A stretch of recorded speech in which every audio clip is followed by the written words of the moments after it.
Siyambonga abathandekayo uThixo. Amen. Ngowaxingana ifani ekhaya lapha eSikisiki ngozalwa ndakhile ngephaya umntwana kaThixo ndafumana inkosikazi kwaMiya inkosikazi ndayifumana kwaCwanini ikhona ke apha phakathi kwethu inkosikazi nakuya umntwana kaThixo amen ukhona ndasindiswa ngokumamkela uYesu. Xa usamkela uYesu ufumana ukusindiswa. Ukusindiswa ukwahlukaniswa nezono. Siyavana uphile intando kaThixo kulo umhlaba. Siyavana bathandekayo. Amen. Yes, umuntu amamkele uYesu ahlukaniswe nezono. Ukusindiswa akufani nokuya ecaweni. Ukusindiswa kukwenza ube nobudlelwane noThixo. Izono zakho zixolelwe. Amen. Izinto ezikwehlulayo uthi ukwazi ukuzehlula ngenxa yokusindiswa.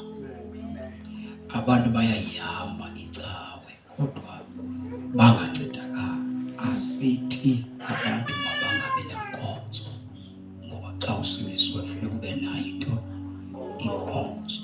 Yes, into esiyithethayo kuba uYesu makakufumane. Amen. Ukwenzela uba akukhonzise. Siyeva ngoba xa ungafunyanwanga uYesu inkonzo uzuyazi. Siyeva inkonzo uyaziswa uYesu ngoba inkonzo iphelele kuYesu.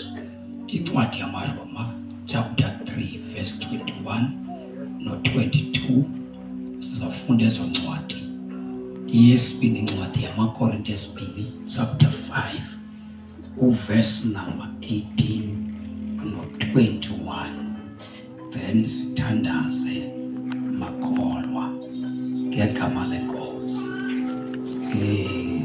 Le ncwadi esizoyifunda yamaRoma isihloko sakhona saqala kuso kwesiXhosa sitsha sivele sifunde ukwenzela uba sincedakale.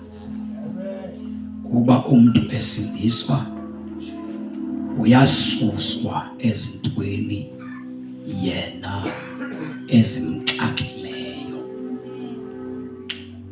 Ukusindiswa ke xa uthe wakufumana uyakhuselwa.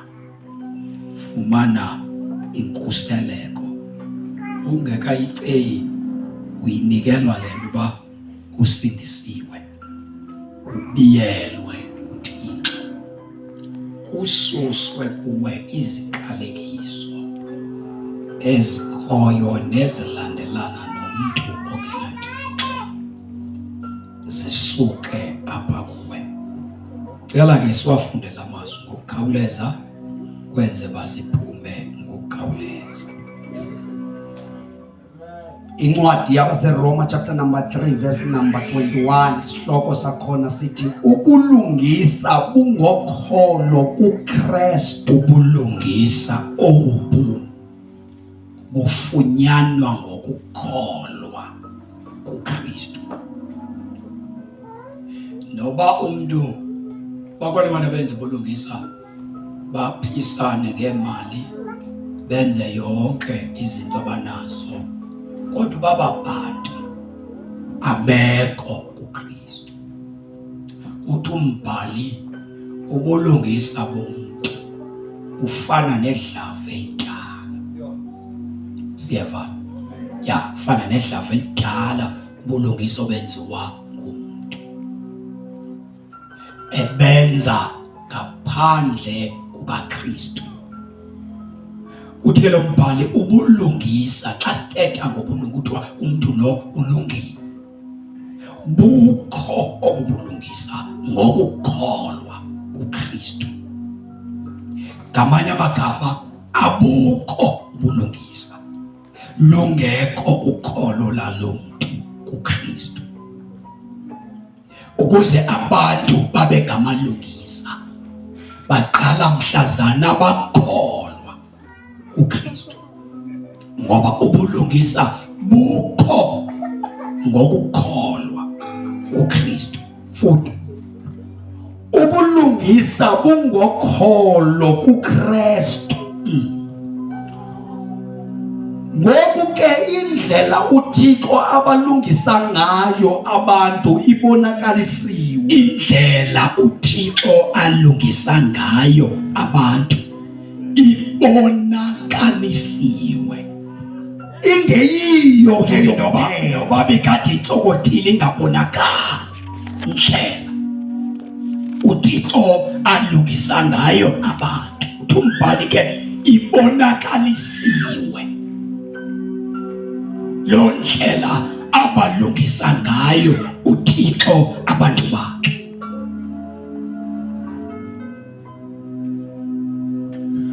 Ngoku ke indlela uThixo abalungisa ngayo abantu ibonakalisiwe.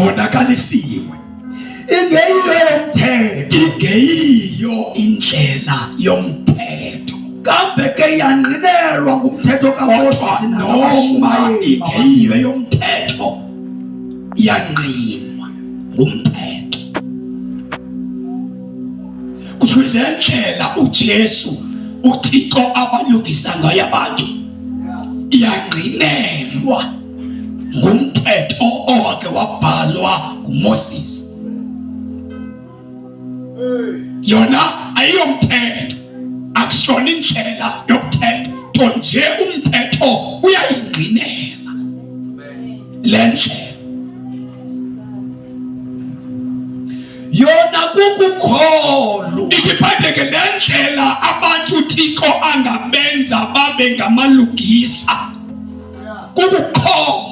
kukukholwa nokuzinikela kuYesu. Abantu fanele bakholwe kuYesu, baphinde abantu bazinikele kuYesu, ngoba abantu bathanda ukumfeyva uYesu. Bathi siyamthanda uYesu kodwa bangazinikeli kuye amthande. Njengoba apha emhlabeni kwabantu okuthiwa ngamaKristu, kodwa ukwenza kwabo akungokwamaKristu, abenzi njengoKristu. Wonke umuntu ohamba inkonzo kuthiwa ngumKristu, kodwa abanye kwaba bantu okuthiwa ngamaKristu abamfuni uKristu lo. Kodwa isibongo esisakhe basithathile.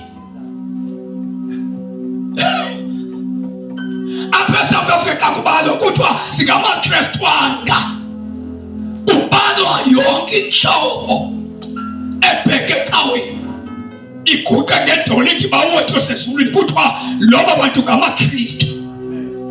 Kodwa kula maKristu abalayo kukho amaKristu alwa naye uKristu.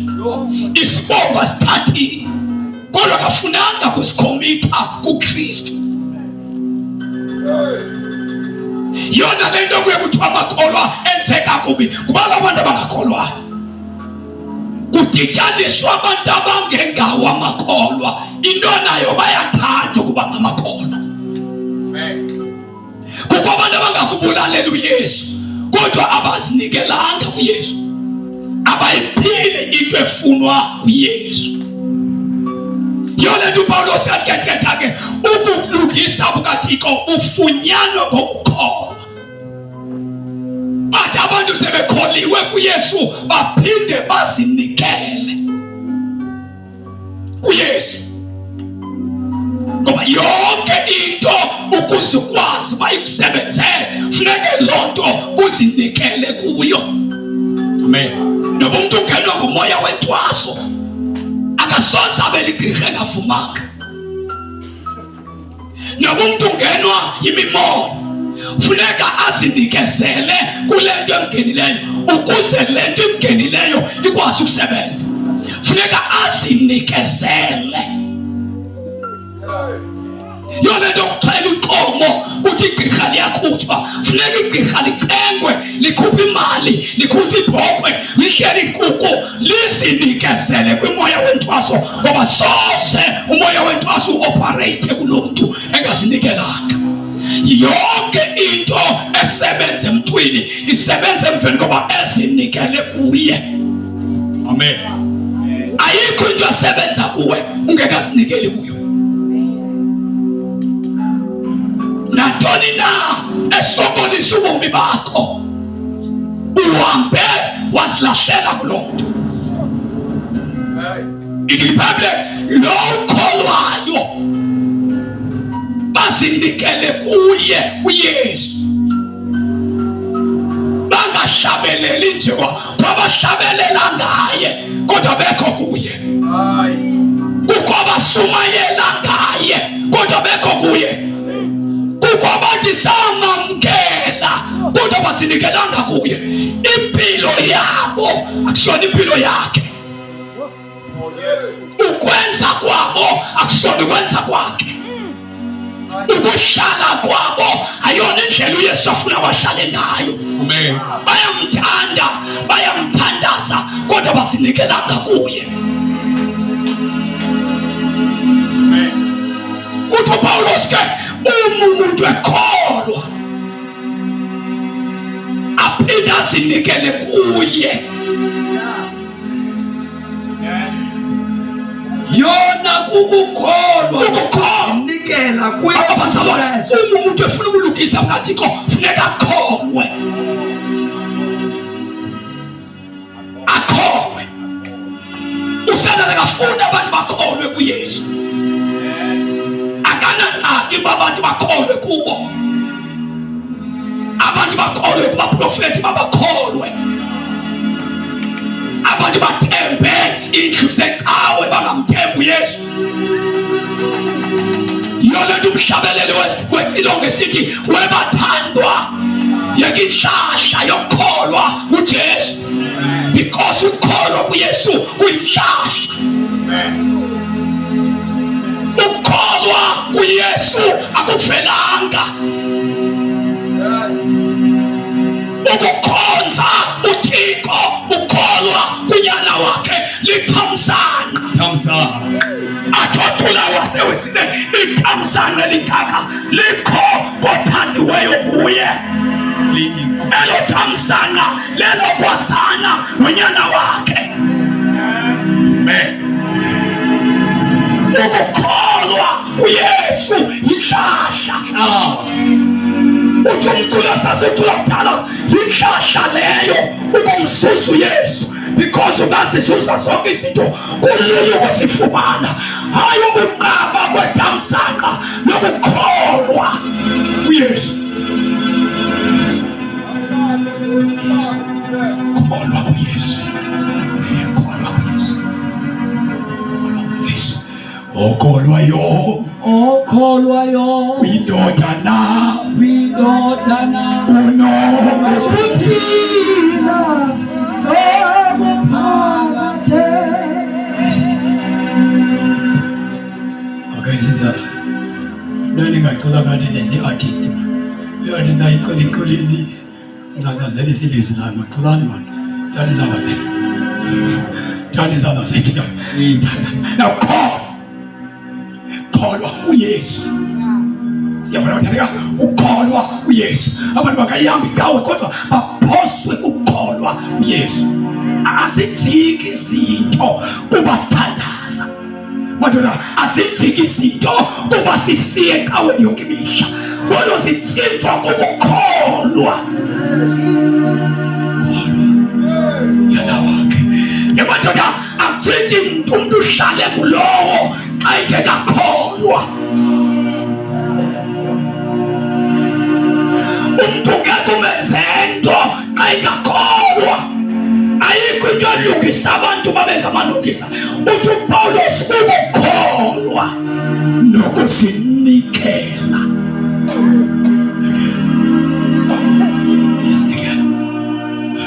Funda khawuleza siyathandaza. uThixo ubenza amalungisa bonke abakholwa kuYesu. uThixo wenza amalungisa, wenza amalungisa. Kawufuna isikhosa sakho nkosikazi, sothandaza ngegama lenkosi. Ngiyakholwa,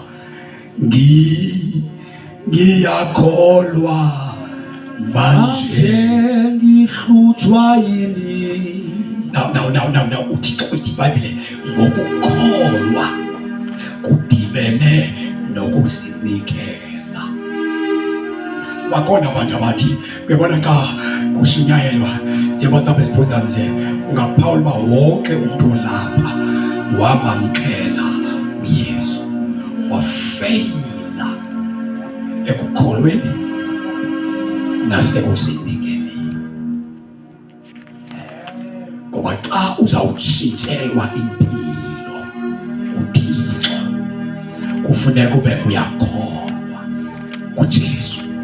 Zininzi izinto ezikholwayo nafuna uSathane abantu bazethembe, kodwa uyababalekisa abantu babakholwe kuYesu.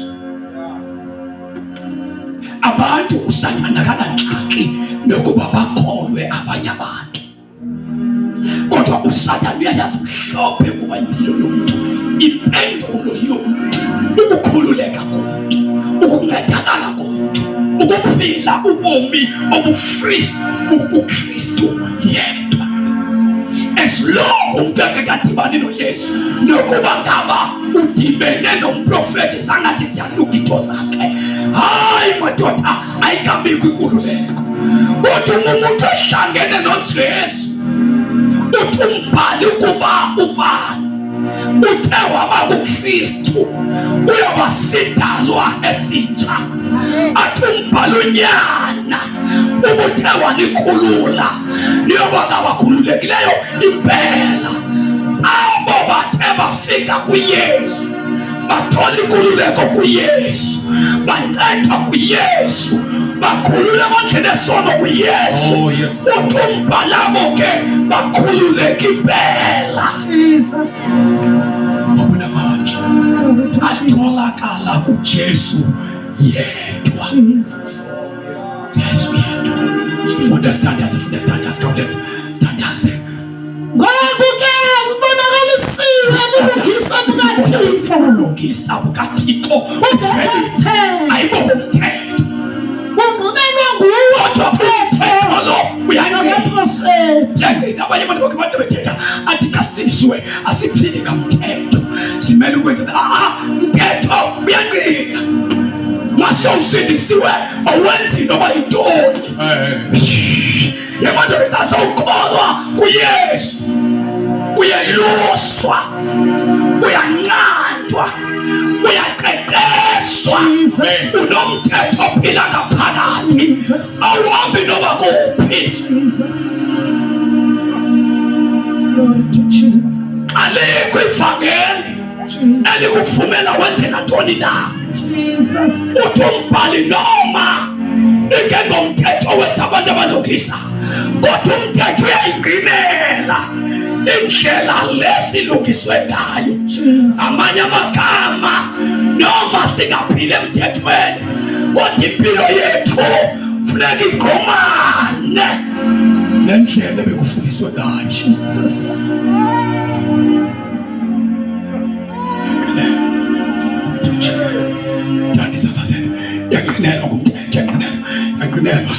Yanqinelwa ngumthetho. Funda khawuleza sesiyathandaza. Nawuthi ngokukholwa nokuzinikela. ubulungisa ke bukaThixo obungokukholwa kuYesu Kristu. bube Abantu bonke buphezu kwabo bonke abukhethi buso bamntu. Mayiginza likholwa lifumana ukulunga. Umodayisa ngomzimba ekholwa ufumana ukulunga. Awathatha indoda yomntu umekholwa uthola ukulunga. Isinxila sendawo uma sikholwa sithola ukulunga. Umdayisi we-drugs umekholwa uthola ukulunga. odakadayo endaweni ungekholwa uthola ukulungiswa. Ulungisa bukathi kabukhethi. Kukho abantu abancayiweyo, kukho abantu abasinamayo nabo, kukho abantu abasilahlele entweni manje abasinamayo baxelelwa futhi bawe uyofuna umncila sosubento sosikwazi ukwenza kwanto uyophangela uyincila imali yakho kodwa ngokukholwa ukwinto ezathethwa phezu kwabantu kodwa soze nendawo kodwa ngokukholwa siyanyathula izinto ezithethwe ngabantu ngokukholwa. Thank you, Lord Jesus. Kwinto ezidatshulwa kukholwa.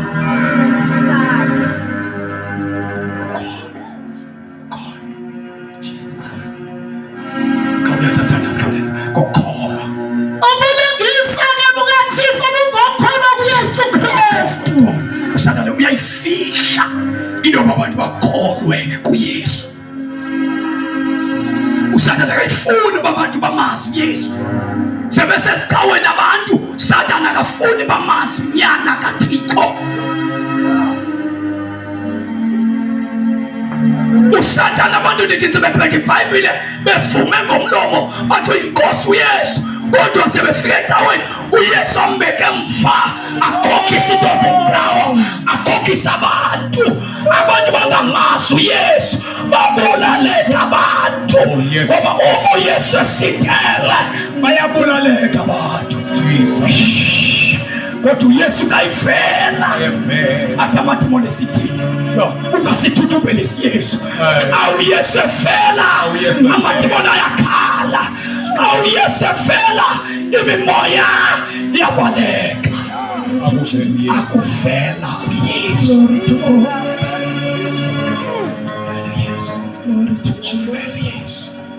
ulungisa mkathi akuvele emizameni yabantu uvela elikholweni uvela elikholweni uvela elikholweni kawufuna uJohn chapter 9 sizawuthandaza yebo bakithi sombonga kodwa izululo izululi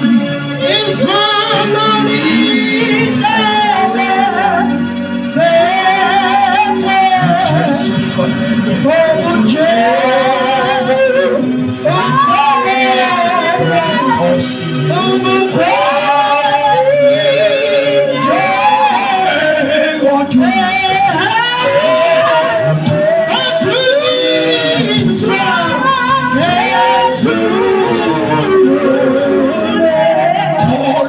Yesu okwesibini zinikele kuYesu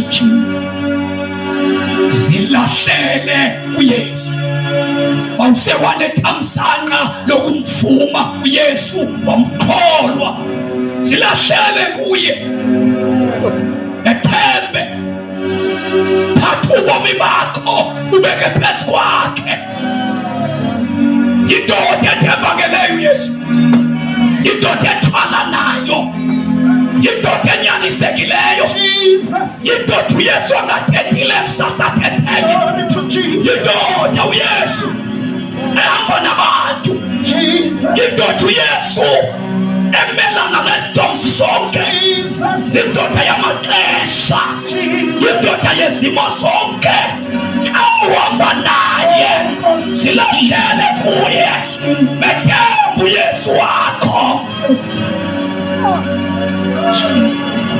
malibonke igama lenkosi malibonke igama likaJesu malithunyiswe igama lakhe lona lonto linamandla ubulungisa bukaThixo utholwa kuye kuphela ungaquqa ungayenza yonke into ekuthiwa mayenziwe ecaweni kodwa uYesu umkholwa awusilahlelanga kuye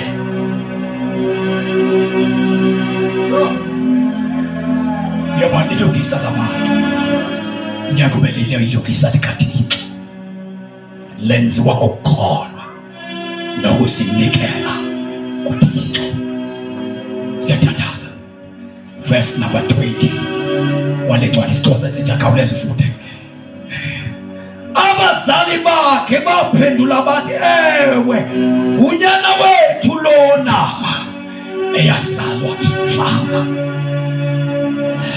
Kwafika uYesu wayiqaba ngotaka emehlweni kaboni. Yemqala uhlamba. Ngoba izinto ezibonakala zinzima ebantwini zilula kuYesu. Uyazi abantu bayacinezelwa. Abantu babethwa imimoya. Abantu baphila nzima. Baphila abantu ngezinto abazithathe ebantwini noba zingebonandi ngenhle. Banyamezela abantu emhlabeni. Ikhona indoda eyahlatshwa kuze kusizakala amantombazane.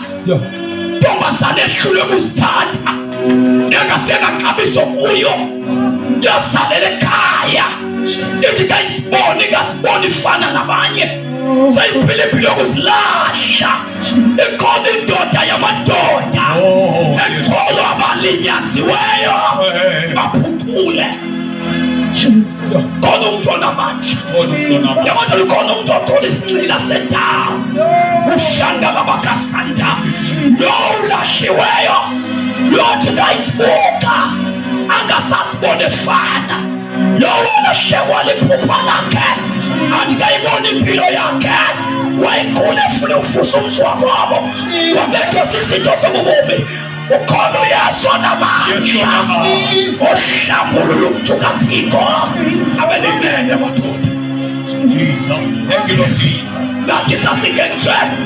Nathi sasingenawo lamanene sikawo. Nathi kokuphandle. Sishaya kumhlaba. Wafika indoda endala. Eyayikhona. Wasemaphakadeni. Ogama layo lukuYesu. uYesu onamandla. Utshintsha abafana. Utshintsha amantombazana. Utshintsha omama. Utshintsha amaxhegwazana. uYesu onamandla. Yes. Sakholwa kuye. Sakholwa. Yemadoda kubhatalo neseke mthaka. Kulungiswa mahala. Abantu belungiswa ngebhokwe nenkomo nje. Baqhubeka abantu bengalunganga. Kodwa ibhokwe sikhaliwe. Inkomo sikhaliwe. Igusha sikhaliwe. Siyeke umuntu engalunganga. Ikhona inkomo yasekhaya. Jesus.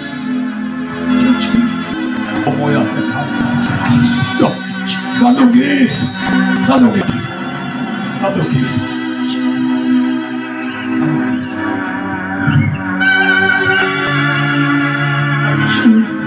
Ya salungisa madoda, salungisa. Zazikhona ibhokwe zaxela ibhokwe madoda. Kodwa senziwa amadoda zake sibe ngawo. Yemadoda zaxelwa ibhokwe emakhaya. Khona into eyenziwayo kulungisa umuntu. Kodwa umuntu usangalunge. Umuntu usangalunge. Sakhiwe ijele eSouth Africa. Kulungiswa abantu izimilo zabo. Laba abalungisayo bonakalo kwabo. Ngoba likho isiko lokulungisa abantu. Engangoyunyana kaThixo. Kwamisunyana kaThixo. Ukuze amaginza alendawo alungiswe.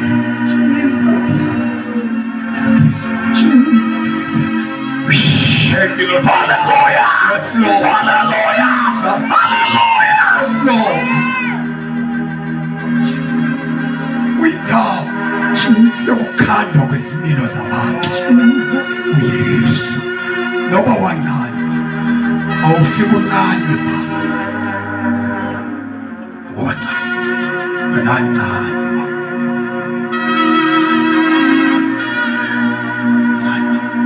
uYesu akamncanywa umuntu. uYesu. Lelizwe ilizwe libi, ilizwe lonakeleyo. Akalungu umuntu usesecaweni xa uYesu engekho.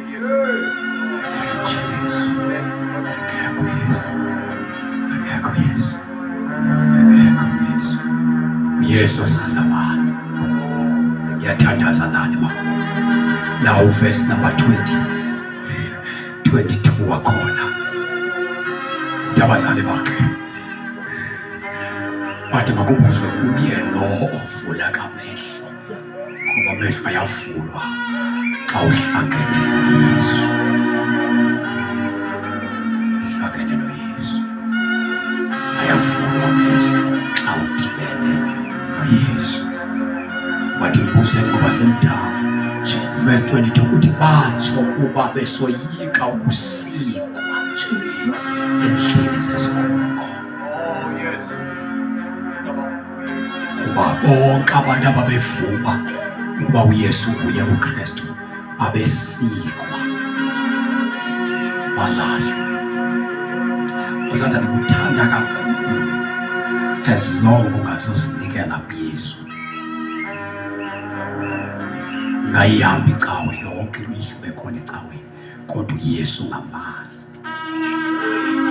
Ngoba xa ungamazi uYesu, uSathane une-authority phezu kobomi bakho ukwenzisa nantoni na othanda ukuyenza.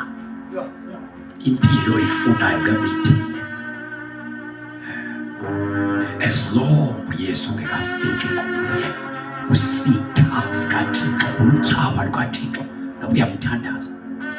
Jesu usingelwe kuThixo. Nkosi Yesu. Ungaya nasezangomeni zawufike zokuxelela izangoma usingelwe. Intona zawuxelela usingelwe ngabakona.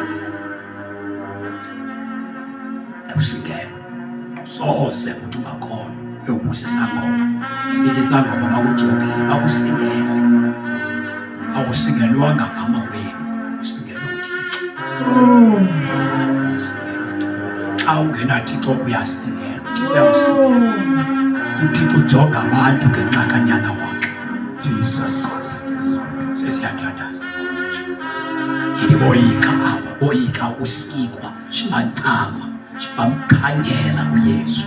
Lo mfana wamvuma uYesu. Bathi bona simazi lo wamadimoni. Wathi bandithi wamadimoni andiyazi nami. Bendiyazi inye njengabona. Jesus. Ngoku ndiyabona. Jesus. Wafulile amehlo. Okwesibini umthetho ubhalile wathi uThixo akabeva bona. Uba ngumboni lo uve njalo uThixo. Ukhona umuntu owakwenza ummangaliso njena.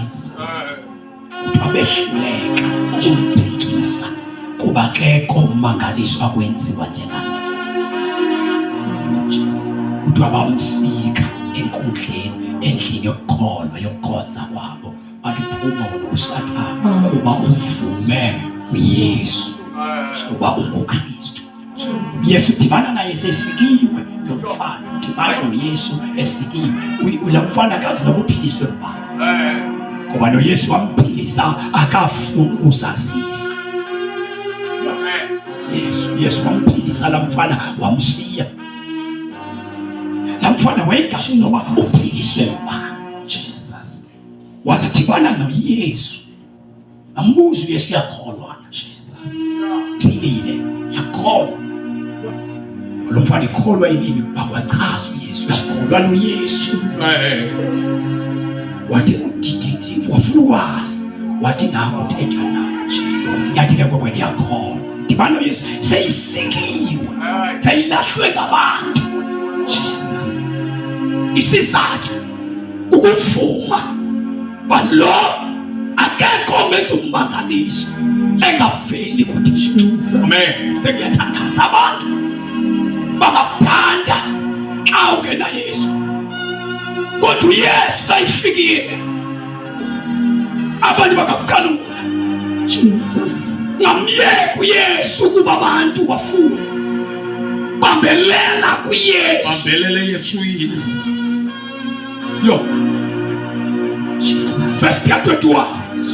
Incwadi yamaKorinte 2 siyathandaza. 21. Makorines chapter 5 verse 21 here to stand us. Amen.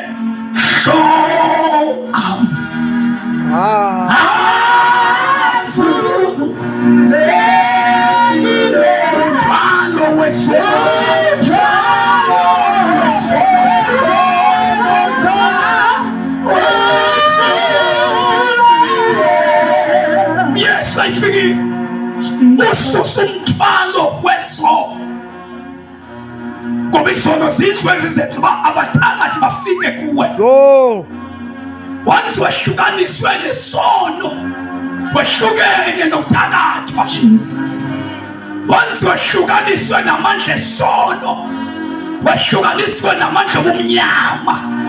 Zonke izinto zobuqi zazesifunza abathakathi bale ndawo, izangoma zale ndawo, abayoli bale ndawo. Uma bebiza igama lakho kwindawo yomphakathi alifunyanwa, ngoba bonke abehlukaniswe nesono baphiliswe ebulungiseni bukaThixo. Ubumnyama namandla khona akakwazi uku-operate okanye. Uma wehlukaniswe nesono, wehlukaniswe nengxaki. Xa wehlukaniswe nesono, wehlukaniswe nomthwalo. Akekho-ke makholwa ongehlukanisa abantu nesono. There is no prophet, no apostle, no pastor ongakwazi ukususa umuntu emandleni esono. Iyodwa indoda enamandla yehlukanisa umuntu nesono, uKristu lo muntu lo.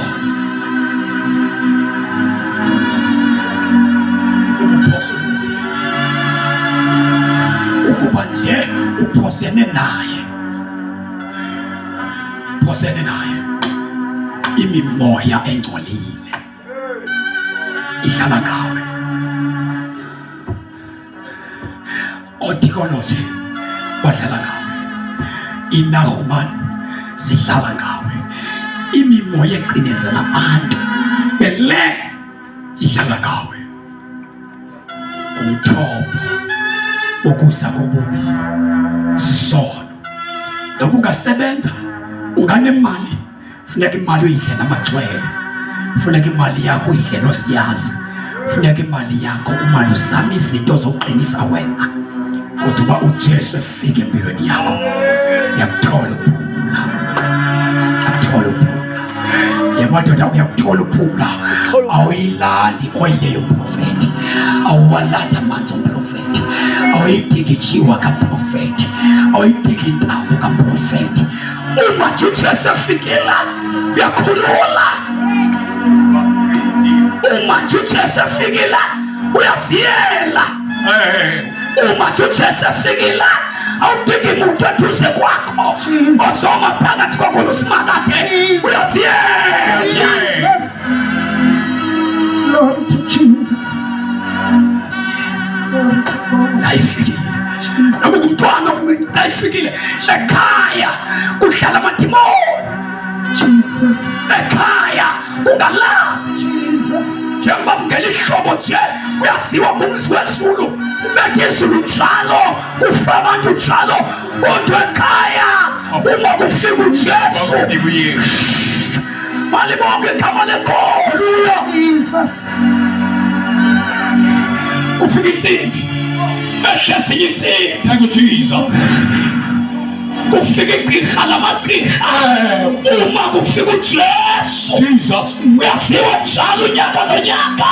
Uyafiwa ekhaya, ungena izulu lidabule, ukhona uJesu.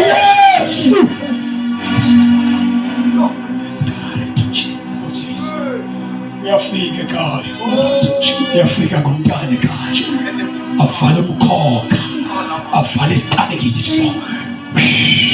Uyafika ekhaya, amadoda enxilonke, ungekho nsebenzo, ikulowe phila into ayithandayo. Uyafika, Fika uYesu. uyafika madoda, uyafika, uyafika. Akabhadala izinkomo, akafuna imali yakho. uJesu namandla, ufuna ukholo lwakho. ufuna umuntu okholwa inhliziyo yakho. Jesus. Oh, what a privilege, what a privilege. Yokunyagwa mahala, yokuqinisela imizi mahala. Yena enhlahla enganga kululeko.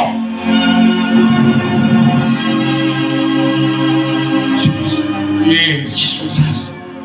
Bothi ubani uthe wako Kristu? uKristu, uKristu, uKristu. Nakuba izono zakhe zinjani, nakuba wabulala abantu, kuba unqabile umuntu ongenasithungo kule mihla yethu. Singiyathandaza verse number 21. Ndandiyisono esibi ngeza enkosini Kama lika Jesu athola ukuphumula wezumthandazo wangithethelela wangethula umthwalo wangisiya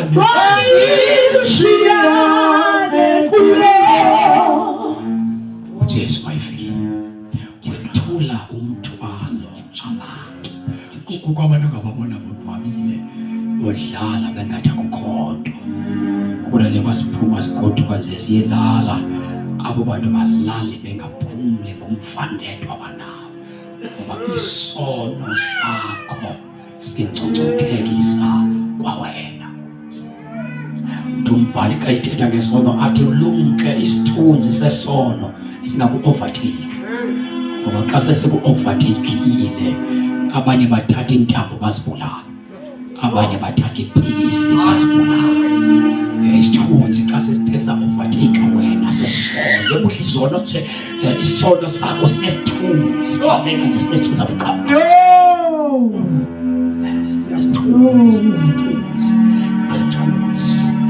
abanye balaba nje baqhofisisa babulala abantwana.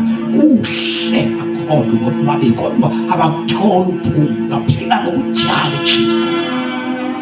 uJesu namanje lokhulu umuntu emandleni okufa. Verse 21. Jesu not umuntu uJesu. Nangona wayengenaso uKristu uYesu qualifya ukusikhulula akanasono. kodwa ngenxa ayikho indoda engathi nezono ikhulu lomunye umuntu onezono. Madoda akekho umuntu ongathi nezono njengawe akhulule wena onezono. uJesu uqualifyiswe akanasono. Akanaso isono nesinye akanaso. Yinto emenze waqualifya ukuba afele abanye abantu. Akanasono. Yathwala abantu abanesono. Isono sikwenza ube ngumuntu ongenamandla, ufekethwa imimoya. Noba indoda endala ufekethwa imimoya, kuhlale ngawe uSathane enze amathanda empilweni yakho. Isono siyamthoba umuntu, siyakwehlisa. Isono sikuthatha umdala sikulinganise nabantwana. So isono sikhola ukukulibazisa kuze kusondele ithethe yakho kufa ukude nomdali wakho. Uyolahla uyihamba imingcwabo befa njalo usiya kuyo. Sono sikugcinile sikubambile. Kodwa uJesu namandla athula intambo yesono. Asenze sifuduke kweliliswe elikhohlakeleyo. Impilo abantu bangena kuyiphila impilo efuza izulu lasezulwini. Alibonge igama lenkosi. Yathinta umuntu oyintombazana ehlalisana, basiyeke behlalisana abantu ebanjwe ngamandla kaThixo. Amadoda engafake khona ephila ngamandla evangeli. Yaphileka, kuyenzeka. Aphela itshwala esitolo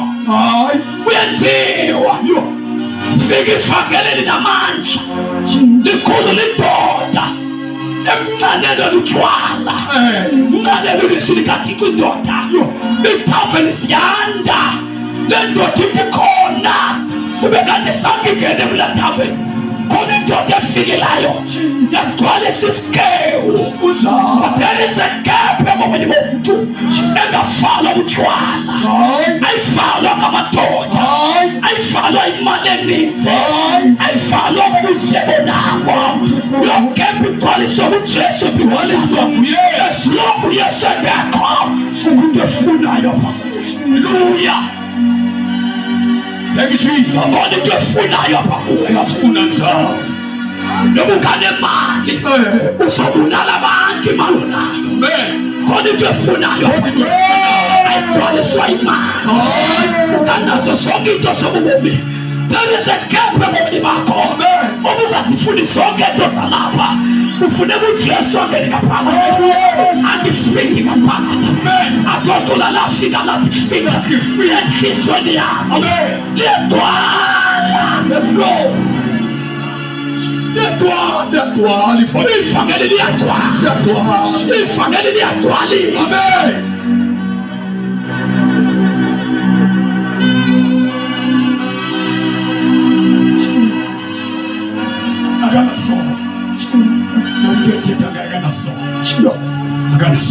Nangona wayengenasono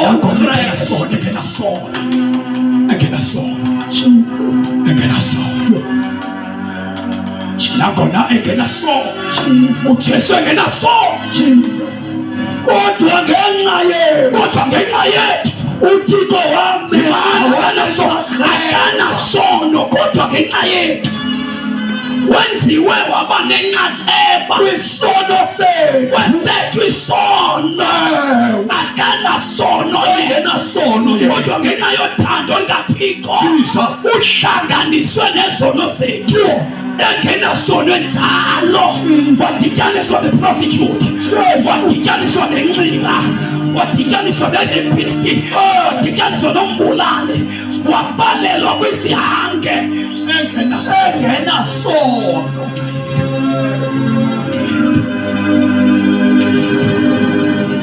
Nangona wayengenasono uKristu kodwa ngenxa yethu lapho ukuzokuxelela uba ngenxa yakho nam uthixo wamenza uyesu ongenasono babayeka abantu ovekabo bayeka abathandazeli bayeka amaxhwele bayeka osiyasi bayeka abaprofeti yeka befundisi ndithetha ngongenasono owenziwe ngenxa yakho wavalelwe esonweni yathi ipunishment ebefama ubethwa wena wabethwa kuye ukuze wena ohleli kwesisitulo ube noxolo nothixo. Ukuba ungafa ungenathixo la punishment eyabethwa nguyesu izawuriveswa. Amen. Izabuyela kuwe. Akanasono wenziwe ngenxa yethu uzabe nesono. Nangona wayengenasono nje uKristu sifuna sizothandaza akanasono kodwa ngenxa yethu abantu abakholwa kuye basidikele kuye benziwa ubulungisa kuthixo. Yabona icawe yakho inhle ilungile iza kungcwaba kodwa ufe uyesu engekho empilweni yakho icawe umzimba wakho icontainer ohlala kuyo izawubekwa ngokusembekweni kodwa uqobo lwakho awunandawo wena uzawulala icontainer lithanda bajona icontainer neyinxilayo icontainer ikwenza ucaphukela uthixo icontainer uzawulahlwa uzawula icontainer inendawo icontainer uyayibhatalela umasingcwabane every day uyikhathalele container uyikhathalele inyanga nenyanga ubhatala imali ezomngcwabo ilungiselele icontainer hayi wena uzawuphuma kule container le ikwenza uphakamele uThixo usithanda ungamfunisa umu-undermine usazawuphuma kule container container ithanda amadoda ithanda ukulala nabantu icontainer iyanxiba icontainer ifuna into zalapha yakhiwe apha icontainer yenziwe apha icontainer iphelela apha icontainer ayinda icontainer ayilazi izulu icontainer zange yahlala noThixo ayilazi izulu icontainer ayilazi izulu icontainer ayithathwe apha yakhiwe ngothuli lomhlaba container uMoses xa sifunda ivesi zokungcwaba abantu u-19 ndobizo ufunda ivesi Yehova Thixo waba likhaya wena isizukulwana ke iinduli ngeenduli intaba zingekazalwa wena waba likhaya lomntu laba nguThixo kodwa ikhaya lecontainer livela kwiinduli neentaba lo mzimba yabona lo mzimba ongafuni ukhonza uThixo lo mzimba okusokolisa lo mzimba odanda ngawo apha esithubeni lo mzimba ebekumele udumise uThixo ngawo namhlanje udlizona lo mzimba uyazazi nendawo lo mzimba unendawo kodwa wena uzawulichithela phi kunaphakade lakho lo mzimba uzawuchithela phantsi kwegadi yakho wena okanye kwi-graveyard yalapha unendawo uzawuchithela indawo unali kunaphakade lo mzimba le nto uyinxibileyo inomzimba inendawo inali kunaphakade lilapha kodwa wena uyawulichithela phi kunaphakade lakho xa unokufa ufele manyaleni akho uyawulichithela phi mntanami ikunaphakade lakho bemkile ontanga bakho awusendleleni ukuguduka ukhona uJesu namandla khona umlamleli madoda athi Paulos mntu ndinonitwaye uthi ndibhaqe into zimbini esiphila kwakuyo ndibhaqe umthetho wesono ikho into efuna ndenze okulungileyo ikho into efuna ndenze okungalunganga le nto elungileyo ndiyifunayo andikwazi ukuyenza mntu oyithwali athi Paulos ndiyabulela uKristu ngoba ndile uKristu angene kulo mzimba uzawuyazi into erayithi kodwa uYesu engekangene uzawulalwa yinyama yakho uzakwenza into ezithandwa yinyama yakho uzaphila into efunwa yile mzimba wakho ukhona uJesu madoda olamlela abantu Thank you, Jesus. Lord Jesus. Lord Jesus. Thixo lo mzimba une-expiry date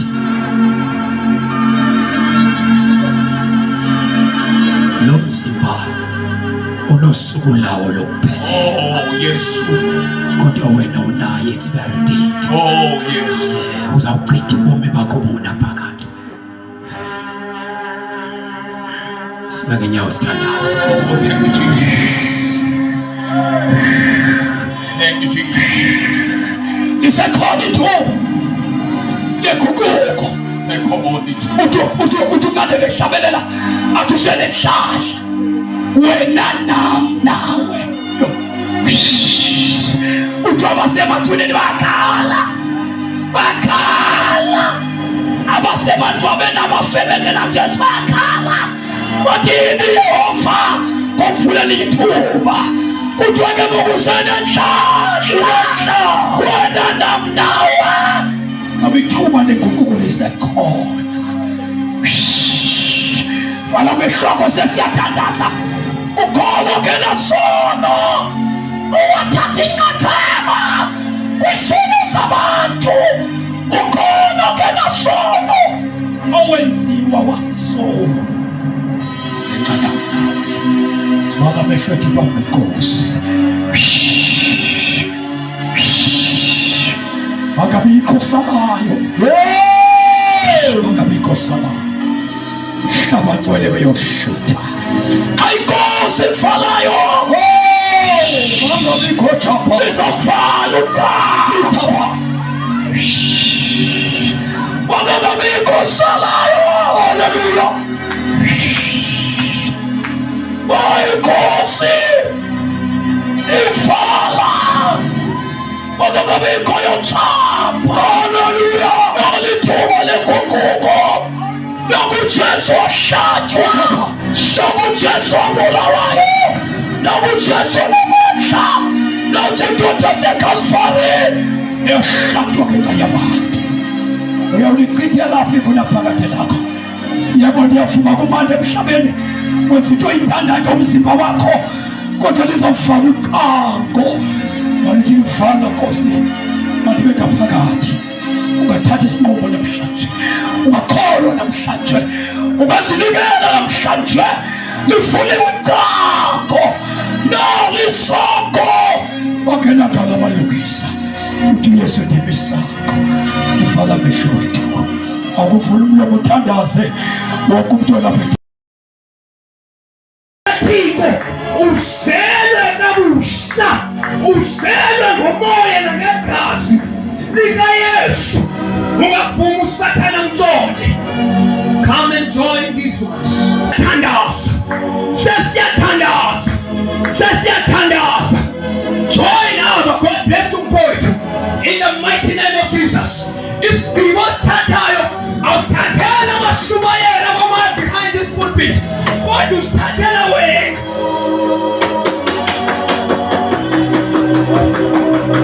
My God, my God. Thank you, Jesus. Phamisa isandla zakho mfowethu. Phamisa isandla sethu. Thina balapha ngaphambili, phamisa isandla sethu. Kunabantu abajoyina inkonzo, bajoyina ikawe, bahamba njengabanye abantu babehamba, bahamba ngathi, bahamba njengathi, balinganisa thina, abanye balinganisa abazali babo. Kodwa namhlanje ngicela ukuwulinganisa abanye abantu usengaphambili. Mamela, kutheni sikubiza esidlangalaleni? uYesu wasithola izono zakho esidlangalaleni, wasithola izono zakho phakathi kwabanye abantu. Umoya wakho, umoya wami, umoya wami, umoya wami, umoya wami awuvumi, umoya wami, umoya wami awuvumi, umoya wami awuvumi, awuyingcinele. Ngicela umusha, unalo elinye ingcina apha kuwe, enodeli kaJehova elilapha ngaphakathi kwakho.